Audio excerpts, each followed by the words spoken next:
I learned to tell when a room turns against you. It isn't always a slam of a door or a shouted name. Sometimes it's the scrape of a chair on tile, the slow pour of gravy, the way a joke hangs in the air and lands like a stone. That night at Diane's table, the pot roast steamed and the candles smoked, and my daughter's hand found my wrist in a quick squeeze, as if to say she was there, even if no one else seemed to be. The forks clinked, the water glasses sweated rings into the old oak, and the little bones of my pride rattled like dice. The first barb slid in, wrapped in a smile, the way she had always done it. A comment about my apartment, another about my car, a purse-lipped observation that I couldn't keep up. I felt it catch, the hook inside the bait. When she called me a loser dad, everyone laughed, everyone but my kid. Emma stared at her peas the way people stare at a storm coming over a lake. That was when the promise started forming like a weather front in my chest. I didn't know how yet, but I knew this. I was not going to sit there and absorb it. Another meal, another cut, another falsehood about me that Emma would have to swallow with her mashed potatoes. I didn't start as someone who wanted a fight. I started as a guy named Daniel, with forearms nicked by work and a back that popped when I stood up too fast. I fixed things for a living: outlets, broken latches, a leaky dishwasher here and there. Quiet work that ends with a click and a sigh. I met Brooke when we were both a lot younger, and both convinced we were smarter than every person who'd ever tried a relationship before us. We had a fall wedding in a borrowed chapel and found a tiny place with thin walls. We bought a couch someone left on a curb and wrestled it through the door while laughing hard enough neighbors peeked to ask if we were okay. Life wasn't glamorous, but it was ours. Emma arrived with white-knuckled nights and mornings where the sky looked like steel, and I thought nothing could be hard again compared to changing a diaper on a bathroom sink in a gas station. The first year we made it work through sheer force, trading shifts, trading sleep, trading patience like we had a bottomless stock of it. But patience runs like water under a house. If there's a crack, it finds it. The cracks were small at first. A comment here, a cold shoulder there, bills on the table that stayed unopened long enough to become their own kind of furniture. Brooke's mom, Diane, began to show up with covered dishes, eyebrows raised, always a solution that seemed a lot like an indictment. She needs a schedule. She'd say a real bed. Needs a stacked savings account if he wants to be a provider. The way she said he, it was like I was a cautionary tale. It wasn't one thing. It was 1,000 daily misfires that added up to a life where we took turns sleeping on the couch and pretended quiet meant peace. When we signed the papers, the office smelled like burnt coffee and lemon cleaner, and I felt a relief that tasted a little like rust. We promised to be good to Emma. We promised to be good to each other, too, when we could. Promises are easy when ink is wet. The first time Diane called me a babysitter to my face, we were standing in Brooks's kitchen, the air tight with dish soap and something sugary in the oven. I had Emma's backpack over my shoulder, the one with the unicorn zipper pull, and I was kneeling to zip her coat when Diane said, "You're late." A real father wouldn't lose track of time. She looked at the clock as if it were a witness. I checked my phone. My calendar had the time I had written in the custody agreement. But I didn't want to fight. I kept zipping. Emma hugged me like a little life raft. After that, the small things multiplied. A canceled visit with a shrug. Emma's tired. A bag packed without pajamas. You should keep extras if you plan ahead. Clothes so small they bit into Emma's skin. They fit fine at our house. Notes in the backpack in Diane's neat cursive. Instructions disguised as advice disguised as warnings. No sugar, no screens. A suggestion that my street wasn't safe after dark. A reminder that Brooke kept Emma's best interests top of mind, as if that phrase could carry the weight of a child's heartbeat. I tried to outgood her. I learned the teacher's name and the bus driver's name and the custodian's name. People who actually saw Emma when she wasn't being posed for someone else's narrative. I kept a chart on the fridge made of masking tape and optimism, where Emma and I put stars for reading together and for kindness and for trying a new food, even if it was green and looked like a small tree. I took an extra shift so I could swap out the lumpy couch for a little bed with side rails painted like a castle wall, tiny decals of ivy climbing up to a tiny paper moon. I cooked eggs that broke my heart because they stuck to the pan. I kept doing the work. And still, Diane, always something to cut away at the thing I was building. She'd text Brooke things like, "He can't keep up," and somehow they'd land on my phone like misfired arrows. He should have a real job by now. He shouldn't feed her that. She said she doesn't feel safe at his place. That last one hurt more than I can say. Emma had never said that to me. She slept with her hand in mine, splayed like a starfish, and woke up crowing for pancakes. I learned to make them without destroying the skillet. I learned to be the kind of quiet that keeps storms from breaking. I learned to keep my herd on a leash, but the leash still had teeth. One afternoon, when the air smelled like cut grass and someone was burning leaves in the distance, I showed up early for pickup and waited in my car. I could see through the blinds, the same blinds Diane sometimes twitched to make sure I knew I was being measured. I watched Emma's silhouette against the living room windows, her head tilted, something in her hands. I was thinking of the card she'd made me at school with a paper tie on it when my phone pinged and I saw Brooks's text. "Running late. Mom will hand her off." A minute later, the door opened. Diane stepped out, her hair sprayed into a kind of helmet, lips painted the color of new pennies. She didn't see me. She was talking. I heard her voice through the open door, bright and sharp. "If he asks if you had fun at the mall with me, you say yes. If he asks if you want to stay, you say you're tired. Don't make a face. If he pushes, you tell him Mommy says you should rest. If he gets upset, we can talk to the judge again. Maybe he'll see he's not ready." It took me a few seconds to realize my fists were on the steering wheel, pressing the horn, pressing my bones into the plastic. I forced my fingers to peel away. Emma came out and she was beaming, because that's who she is. A kid who tries to hand you the sun when you show up. She slid into the booster and clicked the belt with a little flourish, and she told me she'd drawn a dragon that day that breathed glitter. I told myself I'd address it later. I didn't. Later always came with some other task and the fragile hope that this could still get better if I stayed calm, stayed kind, lived up to the version of a good dad they'd never grant me. Then came the dinner. Brooke asked me to come by Diane's house to talk schedules, and she said it like it was a gift and not a summons. I knew better than to argue in text, which could be screenshot, spun, held up. I came with a bottle of soda, because showing up empty-handed makes people like Diane feel like you've already lost. Diane's dining room was the same as always, a museum of the life she curated, framed photos of Brooke in cap and gown. Emma at the park, Diane and her husband back when he still came to these dinners, a table runner that looked like a scarf. The roast was good, I'll give her that. The meat fell apart under the fork, carrots sweet as candy. The smell softened me even as she sharpened. We didn't talk schedules, not at first. We talked about the weather, which felt like an accusation when she said it's been so changeable. Some people can't seem to plan. We talked about Emma's ballet class, which became, she needs consistent transportation. Daniel. And we all know how that goes. Brooke sat on the edge of her chair, eyes on the doorway, as if waiting for someone else to come save her from choosing. The conversation, which never was really a conversation with Diane, turned, and there it was. Nothing about visits or weekends or the time Emma would spend with me. It was about me. It was the way I dressed, which was how men who work with their hands dress. It was about my apartment, which was clean and small and full of love. It was about the future Diane had written for her daughter and the way I had the audacity to stand in it, casting some shadow. Then the moment that snapped the world into focus. She smiled, palmed her wine glass like a prop, and said, "We just want what's best for Emma. But, Daniel, you have to see how this looks. You show up with your whatever this is." She waved at my life like it was a dog that had wandered into the yard. Sometimes a man has to know when he's not enough. He's a loser dad. Brooke laughed, not loud. A laugh you make when you want to belong to the person who said the thing, even if the thing makes your skin go cold. Emma stared at her plate. I felt something steady itself inside me like a level-finding center. I have a phone that's older than it should be. It has a crack that runs across the corner like a spider web. The voice memo app still works. I slid the phone from my pocket, propped it against the napkin holder, and tapped it awake. At dinner, my mother-in-law said, "Loser, Dad." I tapped record. The judge heard every word when I played it in court. That sentence didn't exist yet, not fully, but it started there, at that table, with a roast steaming and the terrible grace that happens when you realize you're done begging to be seen as good. The words that followed poured out of Diane like she'd been rehearsing them. She talked about narratives, which made me want to laugh because people who say the word narrative in a family setting are almost always building a lie big enough to live in.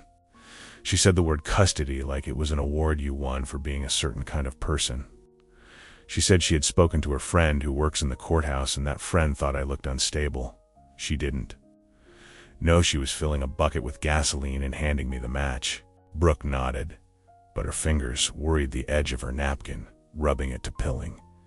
She is not cruel by nature. That's not how I think of her.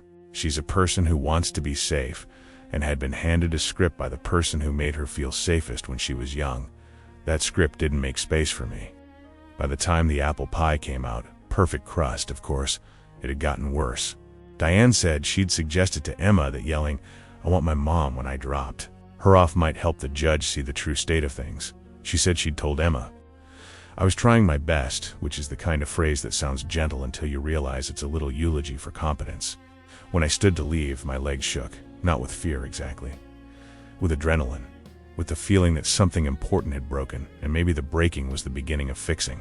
In my car, the phone glowed with a little red bar of a fresh recording. I sat with my forehead against the steering wheel until I could breathe. I didn't even play it back then. I didn't want to hear her voice again just yet, like she'd take up residence in my head. I drove home in a quiet that had whispers in it, childhood nights, my dad's old truck rattling over potholes, the way he'd say, "There's nothing wrong with asking for help. The trick is knowing who to ask." I opened my apartment door, passed the little castle bed, touched the tape star chart on the fridge, and called Christine from 2 floors down. Christine is one of those neighbors the world does not deserve. She knows everyone's dog's name and double checks if you're meant to leave your porch light on. She works at the school and wears lanyards with little enamel pins on them that change with the seasons. She picked up on the second ring and listened. She didn't say much until I was done, because she's the kind of person who lets a story stand on its legs before she tries to fix it. Then she said, "Come down, bring the phone, and a glass. I've got iced tea," on her couch. Under a throw blanket knitted in squares by a church lady I'd never meet, we played the recording. We listened to Diane rehearse my unfitness. We listened to Brooke fold into that story like a paper crane. We listened to a child's utensils clatter against china and the mascara-thin thread of loser dad weave itself into the pattern of my life.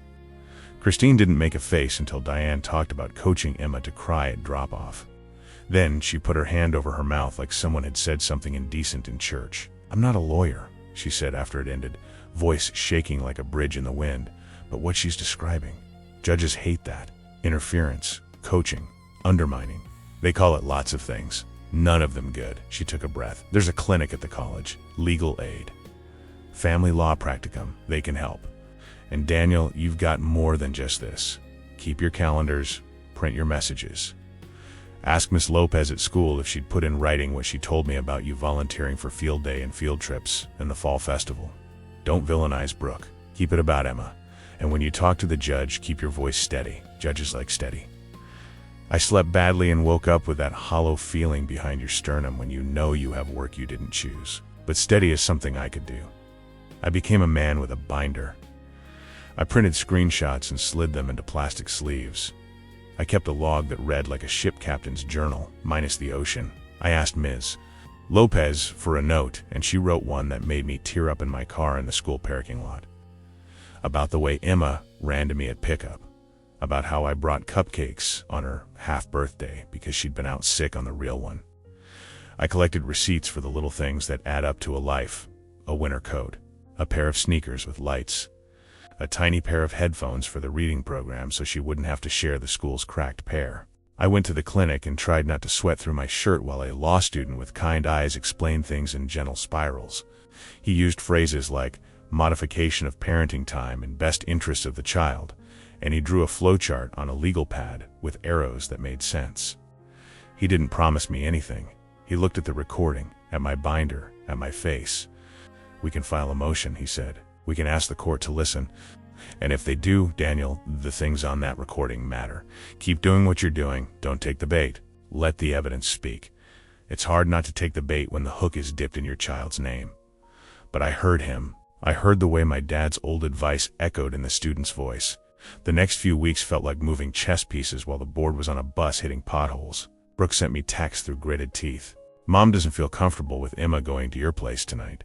She has a cough." I offered to come over to bring soup, to sit with Emma on their couch and rub her back while Brooke showered. She said no. Diane sent me articles through Brooke about father involvement tilted to make me feel like being involved was something I could fail at by doing too much or too little, just never exactly right.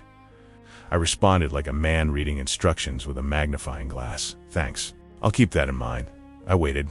I cooked.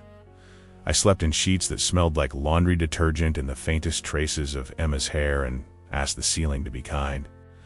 I tried not to become a person who counted days on a calendar like a prisoner. I tried to build days that belonged to me so that when Emma came, I had something to give besides needing her presence to stitch me together. The hearing day crept in like a fog. The courthouse in our city is a block of solemnous brick and columns and steps that make you feel like you should turn your hat in your hands as you climb them. Inside, it smells like old books and wax. A bailiff with a face like someone's uncle shepherded us through a metal detector and into a hallway where people in every flavor of trouble waited on benches. The carpet had a repeating pattern that made your eyes buzz if you looked at it too long. Brooke wore a blouse I remembered helping her pick out once upon a time. Diane wore a blazer the color of a stop sign. The law student met me by the vending machine and handed me a copy of the motion, stapled and neat. "Just breathe," he said, which is advice that always sounds like you're being patronized until you remember that sometimes you really do have to remember to breathe. Our case was called, and the room felt colder than the hallway, even with the judge's coffee steaming on the bench. Judges have the kind of faces that are all lines and intent. Ours looked like a grandfather who had seen enough of the world to be weary and enough of people to still be curious. We sat at little tables and the microphones made everything sound tinny. Brooke's new attorney had a voice like buttered bread and a habit of using my first name in a way that made it sound like a question. He talked about stability and continuity and the importance of routine. He said Emma thrived under her mother's careful guidance, and he said careful like it deserved an award. He talked about my job like a problem to be solved. He talked about my apartment like a temporary situation that had somehow become permanent. When it was our turn, my law student stood. He didn't butter anything. He said my first name like he'd seen what I'd written on the little tape star chart, and he said Emma's name the same way. He talked about my involvement. He handed the judge M.S. Lopez's letter. He used calm words like cooperation and communication and support. He talked about a pattern of interference. His voice didn't shake. Mine did a little when the judge asked if I had anything to add. I said I loved my daughter in the simplest terms and tried not to capsize on the word love. I said I wanted to do what the court wanted if it helped Emma. I said it felt like someone was standing there at handoff with a thumb on a scale. I said I had a recording. The room went a kind of still I hadn't felt since church when I was a kid, and the preacher paused long enough you thought he might be waiting for lightning. The judge asked who was on it. I told him I said it wasn't private. We had been at a dinner table in a public part of a house with people coming and going and a child present. Diane made that little scoffing noise she makes, and it landed like a paper cut. The judge flattened his hand over the papers on his desk and told her to be quiet without looking at her. I held the phone like it was made of ceramic and pressed play.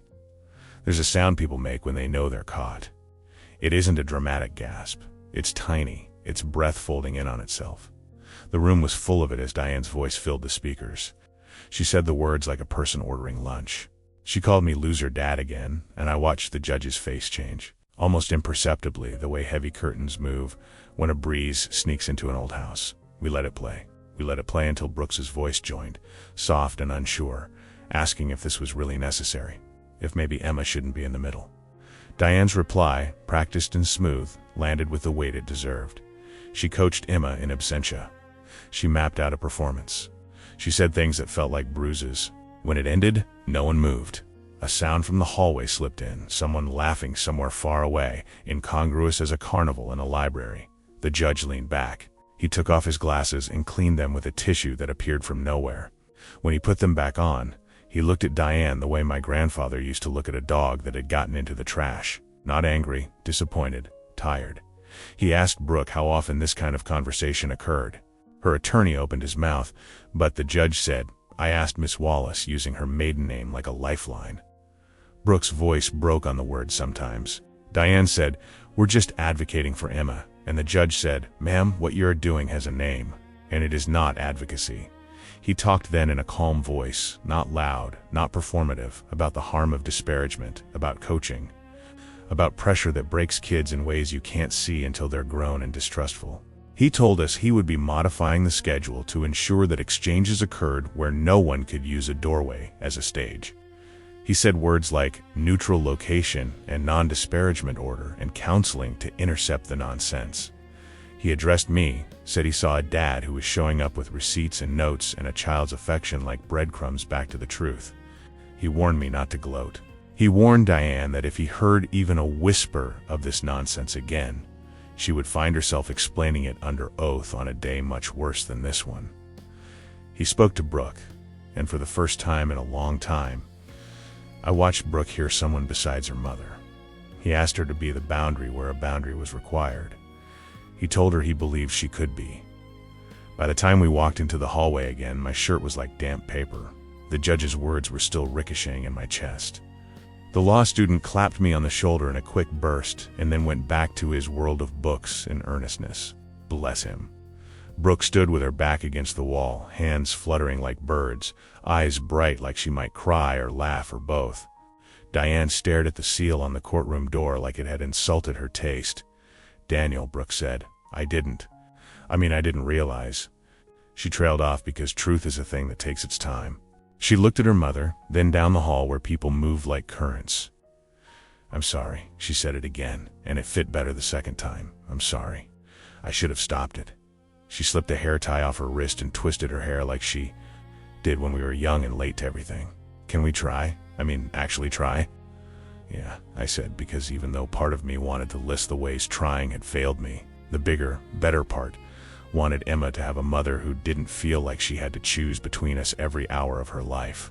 "We can try." I looked at Diane. She was studying the pattern in the carpet like it had betrayed her. I waited. It took a moment. Then she met my eyes. Diane's face is a face that probably won awards in high school, a face that still does fine in a picture frame. In person, up close, I saw the exhaustion in it, and I saw the fear that had built her like scaffolding. She opened her mouth, closed it, and tried again. "I was wrong," she said, and the words were a surprise, even to her. "I thought I was protecting my daughter and Emma, but I overstepped. I'm sorry." The apology wasn't smooth, it wasn't spun. It had splinters in it. It was real. I wanted to say something sharp. I wanted to point to the years that would never be mine again. The dinners where I sat in a room that judged me and swallowed the hurt like a shot of whiskey you didn't order. But Emma was back at school right then, probably waiting for afternoon snack, probably bent over a picture she'd made of a dragon or a castle or a slice of cake with too many candles. I thought of her hand on my wrist under Diane's lights. I thought of the judge warning me not to gloat. I heard my dad in my ear. "Be who you want her to remember." "I forgive you," I said, and it was the truth as far as I could carry it right then. But forgiveness isn't forgetting. It's not a reset. It's a door. You can choose to walk through it. The rules are different on the other side. "Understood," Diane said, and her voice found a register I'd never heard. "I will do better." We walked out into the sun like people leaving a movie theater, blinking at the brightness, unsure of how the world could still be the same when something inside you wasn't anymore. We didn't go to lunch together. We didn't hug like a sitcom. We went to our cars and to our lives. But Brooke texted me later to ask if I had a picture of Emma's castle bed because she wanted to get similar decals for her room. Diane sent a message not to me, to Brooke. But I saw it because Brooke forwarded it, telling her she'd canceled a lunch so she could pick up Emma from school herself and take her for ice cream to celebrate new beginnings. It made me nervous. It made me hopeful. Humans can be two things at once. The changes set in like weather that decides to behave. We did pickups at the community center where people were always around, teenagers dribbling basketballs, seniors playing cards, somebody's aunt handing out flyers about a pancake breakfast neutral ground where nobody can stage an opera. The non-disparagement thing we signed might as well have been a small fence around a garden. Sometimes words leaned on it, but they didn't trample. When they did, I repeated the judge's phrases to myself and asked for the path back to the point. I kept the binder. It turned into a different kind of record. The pages after that day looked like a scrapbook. Notes in Emma's school calendar about daddy-daughter science night, where we made a volcano that erupted in pink foam and got on my shirt and made us both laugh until we couldn't breathe. A receipt for the pair of sneakers Emma wanted because they made her feel like she could fly. A note Brooke wrote, apologizing for a weekend she messed up, and a note I wrote back saying it was okay because we were trying. A crayon letter from Emma, full of zigzags and hearts, telling me I made the best pancakes because they had the right number of flips, an authority I will carry with me forever. There were days it didn't go well. A day when Diane forgot herself and started a sentence with, "Well," my friend said. And I watched Brooke put a hand up, not in anger, but in quiet. "Mom," she said, and her voice trembled, powerful anyway. "We're doing this my way." Diane stopped mid-step like someone had hit pause on a remote. She nodded and sat and watched Emma show her how her dance slippers make her feet whisper on the floor. On a different day, the legal aid clinic sent me a letter from my file showing the court order with the modification. I slid it behind the letter Ms. Lopez wrote. I still play the recording sometimes, not to reopen a wound, but to remind myself that there were words that once were spoken about me, and the judge heard them, and I didn't have to carry them anymore. They live in a file now. They became a tool instead of a weapon. One evening, not long ago, Emma and I were on my couch, her feet tucked under my leg the way she does. And the sun was doing that thing where it slants through the blinds and turns living rooms into little cathedrals. She asked if I was happy. Kids ask that like they're asking if the sky is still there. I told her yes, because I was. Not because everything was perfect, but because we were building something that didn't need Diane's approval to stand. She said, "Grandma says she's working on her words." She apologized to me too, Dad. Emma stared at her nail polish like it was a mirror of the universe.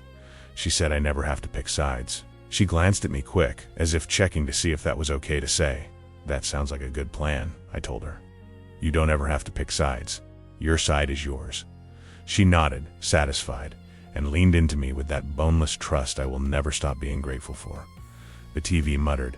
The neighborhood dog barked. Somewhere down the block, somebody started a lawnmower that coughed itself awake. Regular life folded itself around us, better than any victory lap. I don't think people get endings the way stories promise. We get moments, we get new beginnings dressed as Tuesdays. But if there was a lesson in the way that night at the dining room table turned into the day at the courthouse, it was this. The truth has a sound, quiet sometimes, steady. It doesn't have to shout. It just has to be given a place to be heard. And when the judge gave it that place, everything that came after wasn't revenge as much as it was in gravity. The lies lost the helium that kept them floating. The people who loved Emma recalibrated their compasses.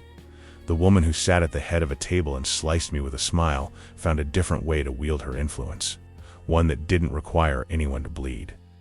I forgave her not because she earned it, but because Emma deserved that relief. I forgave myself too, for all the nights I ate my pride like overcooked steak because I didn't want to make a scene, because I thought patience alone could heal a cut that needed stitches. I didn't burn the bridge. I walked it with everyone watching. And when I reached the other side, I didn't look back to see if the wood had caught fire. I looked down at Emma's hand wrapped around my finger and told her a story about a dragon who learned to breathe fire only when it was time to keep her friends warm. When I tucked her in that night, she asked for one more story, because that is a tradition and a con. I said yes, because that is a father and a promise. And I could do it with a still heart, because the worst thing someone called me had been said into a microphone I held steady, and the best thing someone called me did rang louder, more true. A bell that doesn't stop even when people try to talk over it. The story I told her ended the way all the best ones do, with a hard thing faced and a safer world made from it, and a door opening where there had once only been a wall. Subscribe to the channel and share your thoughts about the story in the comments. See you in the next one.